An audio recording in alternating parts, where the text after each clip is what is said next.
में उसका कुछ भी आदर नहीं। वह अब मजूर है, सुभागी अब पराए गांव में आए हुए कुत्ते की भांति दुबकती फिरती है। वह अब पंचायत में नहीं बैठती, वह अब मजूर की माँ है। कालिका दीन ने गिरधारी के खेतों से इस्तीफा दे दिया है, क्योंकि गिरधारी अभी तक अपने खेतों के चारों तरफ मंडराया करता था। अंधेरा होते ही वह मेड़ पर आकर बैठ जाता और कभी कभी रात को उधर से उसके रोने की आवाज सुनाई देती है। वह किसी से बोलता नहीं, किसी को छेड़ता नहीं, उसी केवल अपने खेतों को देखकर संतोष होता है। दिया जलने के बाद उधर का रास्ता बंद हो जाता है। लाला ओंकार नाथ बहुत चाहते हैं कि ये खेत उठ जाए, लेकिन गांव के लोग अब उन खेतों का नाम लेते डरते हैं। बच्चों, ये तो रही बलिदान कहानी। बच्चों, इसको आप कम से कम 2 या 3 बार ध्यान से सुनिएगा, और जितने भी कैरेक्टर हैं, मतलब कि जितने भी इसमें व्यक्तियों का नाम आया है, उसको आप अंडरलाइन कर लीजिए, उसको लर्न कीजिएगा, क्योंकि जब आप इसकी स्टोरी जो है, कहानी जो का सारांश जब लिखने के लिए आएगा, तो आप उसमें लिख सकेंगे बच्चों।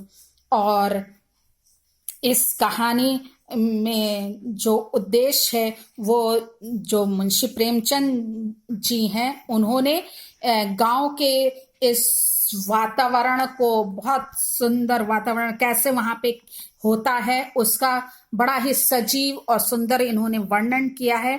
इसको आप जानिए। और ये चूंकि ये ग्रामीण क्षेत्र से संबंध रखते हैं, तो उसके कारण इन्होंने गांव को नजदीक से देखा है, जिसके कारण इन्होंने बहुत सुंदर ये जो कहानी लिखी, उसके द्वारा ये समझाने का प्रयास किए हैं कि हमें अपनी चादर में रहकर, मतलब कि अपनी जितनी अपनी सामर्थ हो उसके अनुसार ही हमें धन व्यय करना चाहिए, और कैसे रुपया पैसा जो है मनुष्य के संबोधन को, जो है उसके नाम को में परिवर्तन ला देता है। ये सब बातों को इन्होंने इसमें समझाया है, बताया है।